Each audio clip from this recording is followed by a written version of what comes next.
but he sang with us, though. So how's everybody doing today?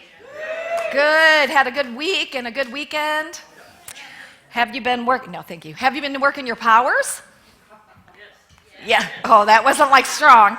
Okay, so we are in our 7th week of our series on the 12 powers. And for those of you who are new, our co-founder, Charles Fillmore, expanded on these 12 powers, that each one is represented by a disciple, a placement in the body, and a color.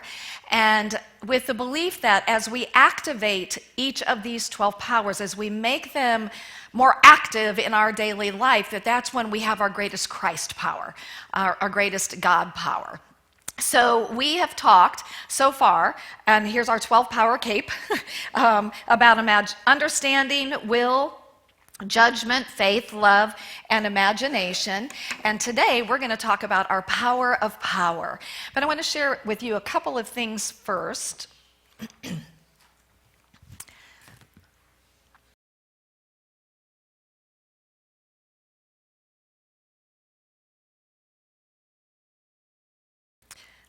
Life is a physical journey, but navigating it inwardly with spiritual reflection can create great peace. Yes, we agree with that.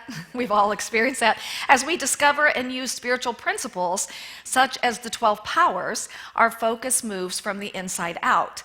And as you learn about each power, begin to notice how the powers relate and how they work together to create harmony in your life. Without faith, one cannot embrace love. Without love, one does not have enough strength to exercise wisdom or good judgment. And as I shared in the beginning, we do use our powers together. There's no power that's any greater than any other power. They're all to be used interchangeably. Charles Fillmore says, man is the power of God in action. We can learn to use the power of God within us to improve our lives. This magnificent God power flows through every cell of our body all the time. I want to take a moment there and just let that sink into your consciousness. The magnificent God power is flowing through every cell of your body at this moment. Just breathe that in. Feel that. The magnificent God power is flowing through every atom and molecule of your body, every cell of your body at this very moment.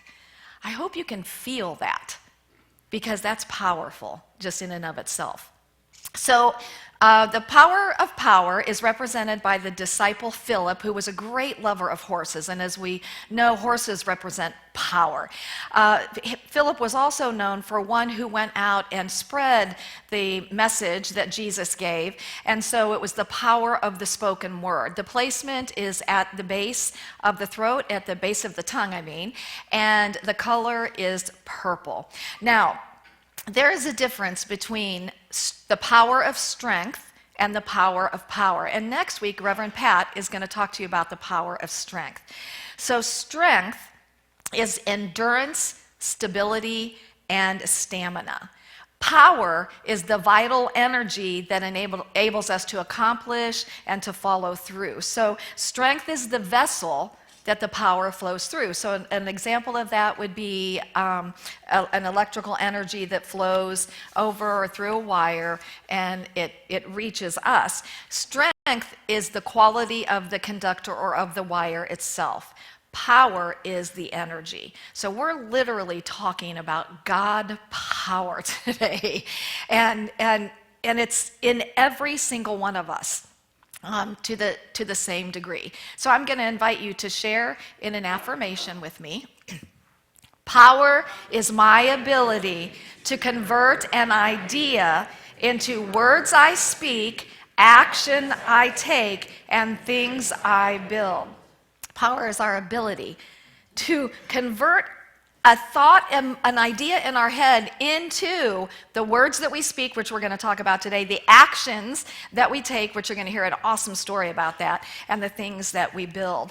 Now, we all have the same amount of power flowing through us all the time. So why does it appear that some people seem to have more God power than we do? And the way I would explain that is an analogy of a garden hose. And so you hook the garden hose up to the faucet, you turn the faucet on, and that water represents the infinite flow of God power that can never be truly turned off. But if we have a kink in our hose, it's going to affect how that water's going to come out on the other end if we have holes in our hose. So, and what that represents is our consciousness. You know, what is it that we believe about the nature of ourselves, about the nature of life, about the nature of healing, about what it is that we're worthy of, what we deserve. And so we want to become clear so that we can have the strongest hose, so to speak, that's our strength, for that God power to flow through without anything being in its way. So I want to share with you a wonderful person today. Her name is Kat Presco. I have been watching Kat, well, I've known Kat anyway, but I've been watching her progress on Facebook, and I've constantly told Kat that I am so inspired by what she is doing, how she's using her God power. And so Kat has agreed to come up and to share her story with us today. So Kat Presco.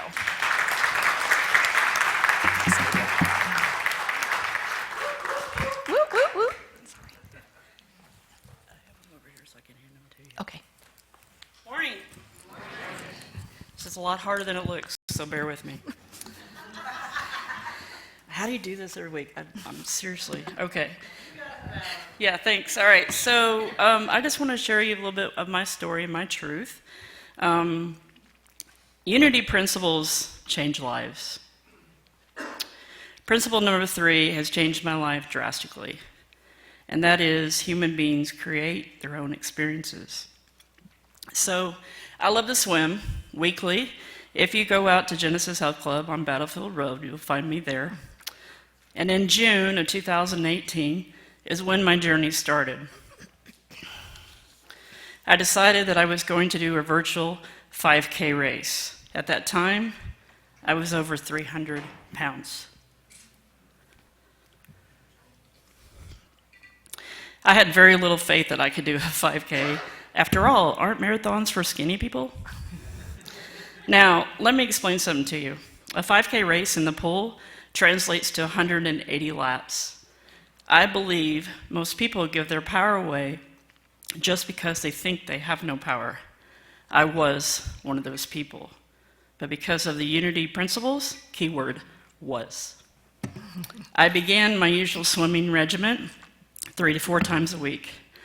10% became 20%, 70, 80, 100%. And what now was I going to do? I proved that I could do it. See, I listened to lies my whole life and pretty much have programmed my mindset of negativity and what I call junk in the freaking trunk. I started putting into the universe requests that there would be determination, will, and ambition like I had never seen. I asked the universe to give me fire in my bones. And for those of you that know me, I was lit. So swimming for 1 mile is equivalent to 65 laps. I'm sure you can do the math on that. It takes a lot longer than cycling or running or walking, and it burns 2 times the amount of calories. That's a good thing. So I found this really awesome app called YesFit, and I decided to sign up. Being the Disney lover I am, I signed up for Beauty and the Beast, and I titled it, Life is a Beauty, Swim Like a Beast. And off I went. And then something really shifted in me at that point. My cruel, critical, cold-hearted words to myself that I couldn't do it, I now had proven I had done it not once, but twice in my power. So what was I going to do? What was going to stop me now? See, I spent so much time fighting this physical self, I couldn't get out of the way for the spirit to work. And once you become aware of your power and you truly allow the spirit to work, it's a game changer. I can't tell you how many hours I would fight going to the gym, wanting to stay home and watch TV, or sit in the parking lot and stare, yes, I did do that, at the building and say, no, let's just go home, Kat. Nope. And that strong inner presence in me would rise up and say, no, Kat, you've come too far, not on my watch. So I decided I was tired of giving my power away, and I wasn't playing anymore. Then at that time, I was over 300 pounds. And unfortunately, I had to swallow the pill that I created those 300 pounds. The doctor then told me, you should just get a gastric bypass surgery. And I said, No, I wanted to tap into my power, and I knew it was my soul inside of me saying, it is possible. So, I finished the Beauty and the Beast race, 26.7 miles.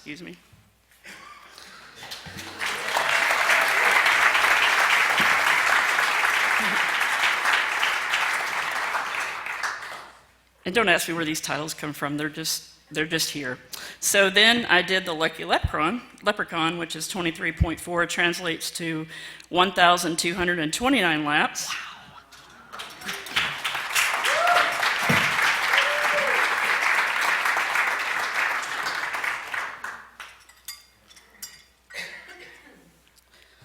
Then I decided to do the Strength of King Arthur. Sorry, I love old history. 23.2 miles, 1,518 laps.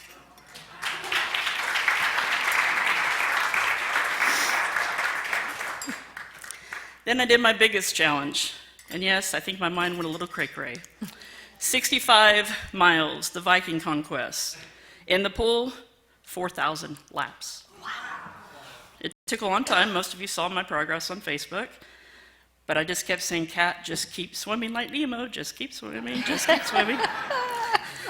So I started changing how I talk to myself and how I allow myself to think. My doubt went to determination. My fears went to fierce. And I kept going. Swimming one lap and another. Don't worry, just show up. It's easy to do a 10-mile, 15-mile race. But to convince yourself 4,225 laps, your mind starts to return to a lot of old patterns. My mind would try to attack me with the negative thoughts, but I just kept going. Some nights I had to listen to Sue's sermons in the pool to keep moving. I had affirmations going on, but the Rocky Balboa playlist is the best. Dun, dun, dun, dun, dun, dun, dun, dun, dun. Yep. If I can change, anybody can change. Rocky IV. Anyways, I left a lot of emotions and junk in the bottom of the pool, and I often joked with the manager at Genesis Health Club that he was going to need to turn up the levels of the chlorine because I was putting a lot of crap in that pool.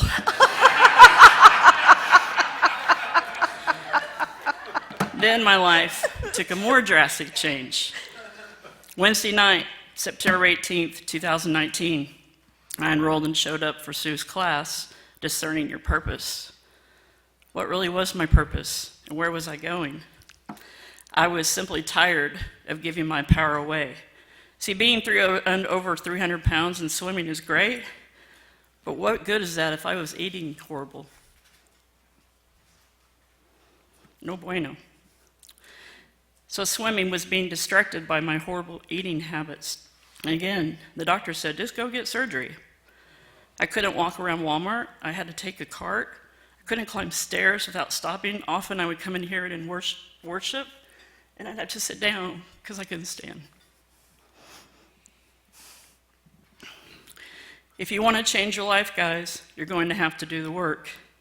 I worked hard.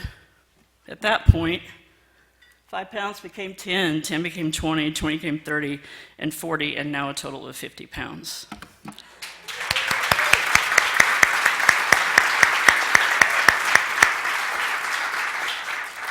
You can find me on hashtag #ShutUpAndSwim. You'll see all my journey. I was proud to be at this point for sure. Now in 2019, I reached a goal. 7 principles as of today, 7 races. Wow. Zeus, I love mythology. 18.9, Mount Olympus. Where'd you go, Zeus? There he is. Sorry. He's got a life of his own. Yeah, he does have a life of his own. Cool. Another challenge. I know the butter often slips off of my biscuit big time, but I went ahead and went on for the Thor 50.5, finished that race. This is a massive medal, by the way. Oh, wow.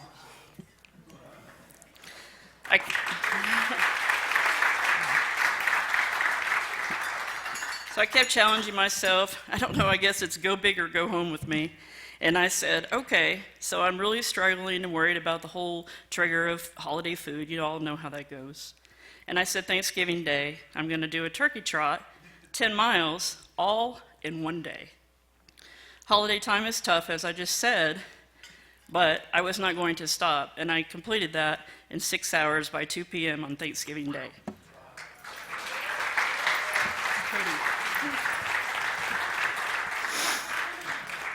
So, why do I say all this? Oh, one more. This is the Viking one that I mishanded you, sorry. So, I say all this to encourage you. Remember that potential is endless if you choose it. And I've really only just begun. Every single one of us in this room have the power to do whatever we want to do. I no longer daydream of its success. I work for it, and I earn it. 2 Samuel 22:33 says, "The God that has girded me with strength has opened wide my path." I decided last night, while writing this, besides the Unity 5K marathon plug, my next race is going to be 1926, 1,926 laps for Matthew 1926. With God, all things are possible. And along with Sue's affirmations today, I am strong, I am an action taker, I am in control, I never give up, I am confident, my potential is infinite, and I can do anything. Remember, with God, all things are possible. I love you, my Unity family, and thank you for letting me do life with you. That's the heavy one.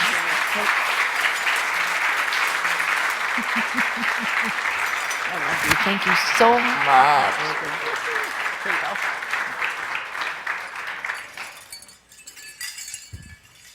Are you inspired?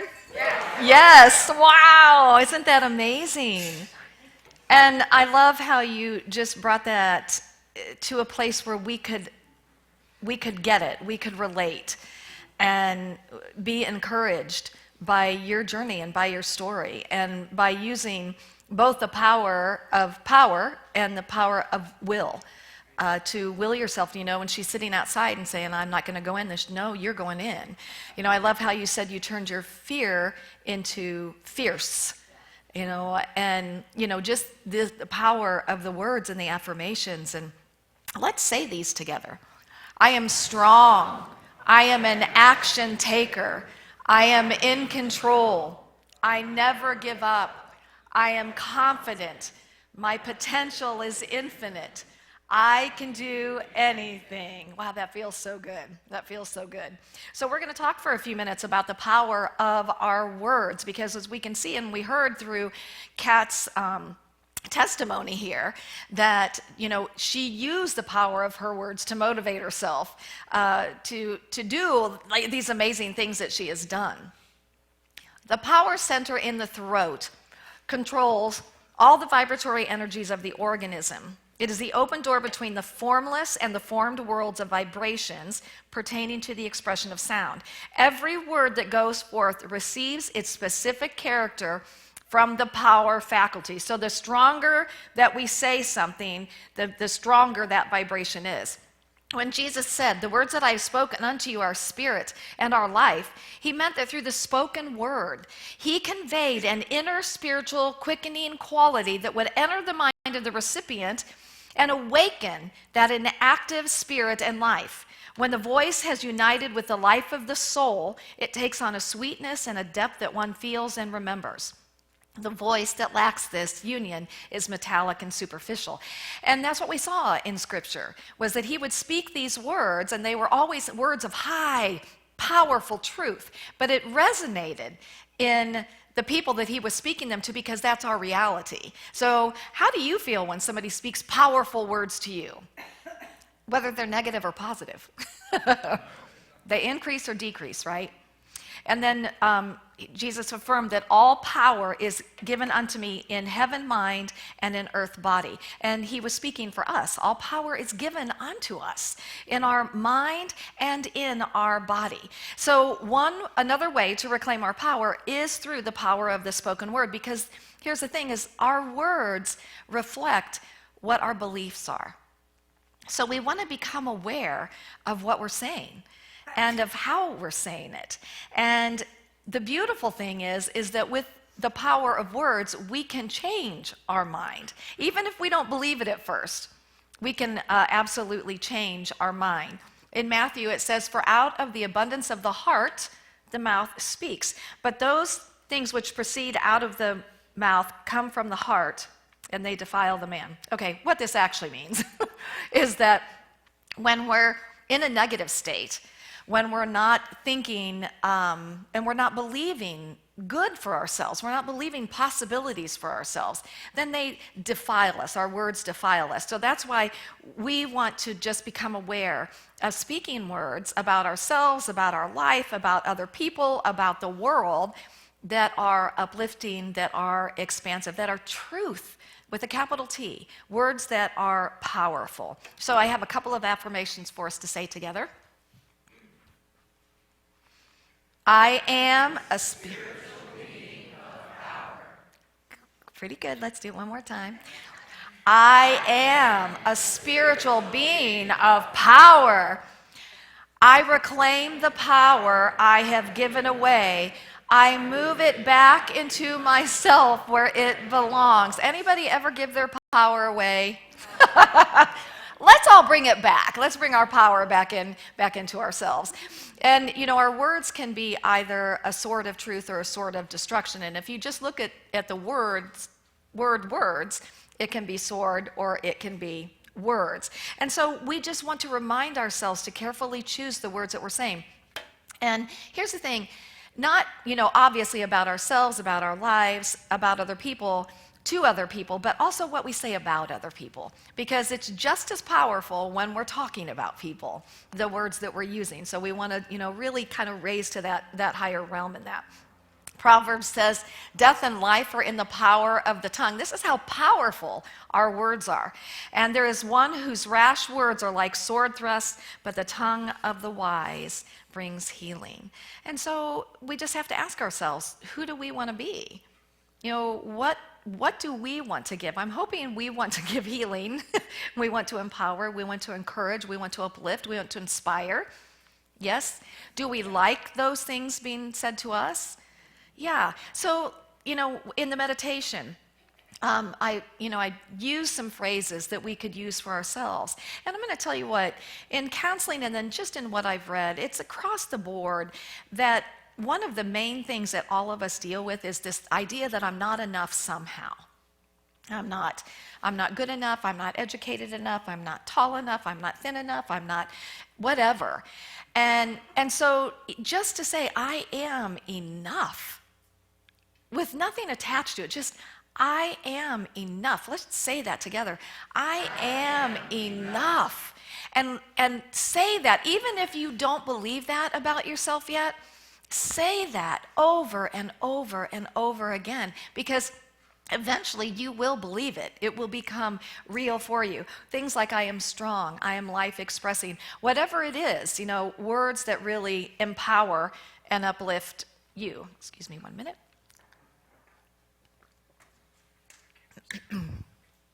Okay, and then words that we're using with others. I know, Teresa did the class this morning, and she was saying, that Paul came in and he was just immediately saying, "You're still going to do so great," and, just words of encouragement. And what a difference that makes to have somebody there telling you. So words that you could be saying to other people, you are powerful. You have what it takes. You have such incredible talents and gifts. You're going to be okay. Sometimes we just need to hear that, right? You're going to be okay. Sorry. This is not good since the second song has to come out of here. Stephanie. I believe in you. You are enough. You are worthy. So words that we can say like that. I went to visit some friends of mine, Carolyn and Ed Bulig. They're members of our church this past week. And they let me borrow a book by Unity minister J. Sig Paulson. And he was one of the ministers in like the 50s, 60s, 70s, and just a powerful, powerful minister, both he and his wife. So this book is all of these affirmations that out of his writings. And as I'm reading this book, I'm just like, whoa, man, I'm just feeling the energy of these affirmations. J. Sig Paulson said, "If of myself I can do nothing, then it must be that the grace or loving action of God through me does all things, much as the electric current moving through the motor makes it accomplish its purpose." Just a reminder, you're not doing this alone. So when you're leaning in to these powerful words of truth, it's that power of God that is bringing life into these words. It's bringing energy into these words. So he had some affirmations that I want us to share together. And a lot of these start with "by the grace of God." So if you would like, I'm going to invite you to join me in these affirmations. By the grace of God, the riches of God's kingdom flow to and through me without effort. I receive them gratefully, I use them gracefully, and I share them graciously. Now, does anybody, you don't have to raise your hand, ever deal with lack thoughts? So we talk about denials and affirmation, and we've talked about this before, that a way to use your words powerfully when those lack thoughts come up is "get behind me," because you have no power over me. But I want to encourage you to use those words with power. Get behind me, thoughts of lack, because you have no power over me. And then you come to something like this, and by the grace of God, the riches of God's kingdom flow to and through me without effort. How does that make you feel? You want to be able to feel it. It feels good. Okay, next one. By the grace of God, I am forgiven. I accept that complete forgiveness without question, and all guilt, fear, condemnation, and worry are lifted from my mind, heart, and body. I bless my neighbor with the same forgiving grace. Now, I'm going to assume that we're pretty much a lot alike, and I know for myself that, just day to day, you have those little trips and falls where you haven't quite walked that journey that you really want to walk. And without even realizing it, we beat ourselves up for that. We make ourselves bad. We make ourselves wrong. And so that's what I love about this affirmation. And I think this needs to be a daily affirmation for us so that we truly can release all these thoughts of condemnation or worry from our consciousness, but then we give it to our neighbor. And who's our neighbor? Everyone, exactly. Okay, next one. By the grace of God, I instantly close mental and emotional doors on limited belief and thought. I am open, receptive, and responsive to new ideas of good. Anybody ever think in limited ways? This is the diagnosis I was given. This person has never shown up differently than this. I know that this thing is going to go this way because it always has. Get behind me. Get behind me, error thinking, because you have no power over me. And this is the truth. And how good does that feel to just say, I'm open and receptive to these new ideas of good that are flowing into my consciousness. Next one. Through the grace of God, I am a life-giving spirit, and the life I give to my mind, heart, body, and world is the eternal, changeless, abundant life of spirit. If you're dealing with any kind of an illness at all, anything going on in your body, feel into this, that this is literally what is happening in you. This changeless life of spirit is, and you can expand on that, is doing its mighty work in every molecule and cell and atom, every joint, every muscle, every tendon. Bring it to a point that you really feel the excitement and the energy of this. It is powerful, and it will change your body ultimately. You got to stay with it. And that's the one thing I want to say. Don't give up on this. We like to be instantly gratified, don't we? Because that's our culture. But what I'm going to tell you is, again, we're changing our consciousness. As we change our consciousness, things begin to change in our bodies and in our lives. But you got to keep on keeping on. And then this one, by the grace of God, I live a non-resistant life. I know there is only one power, good, and it works through all events and experiences to express its own perfect nature. I welcome the good that life brings through the changing experiences of this day.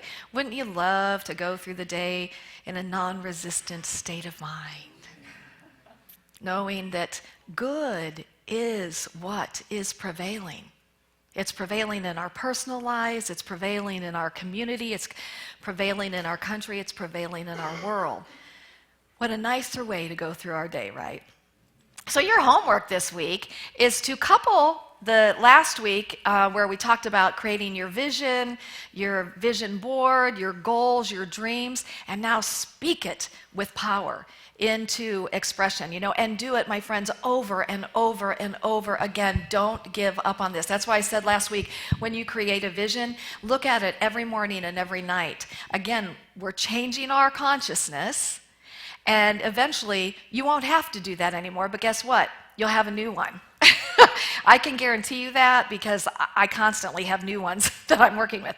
And I have been so inspired by Kat today and by her story. And here's the thing that I know for all of us: if Kat can do it, if Kat can bring that power of God and that power of will into every moment and say, I will do this, I have the power of God to do it, and then do it, we can all do it too.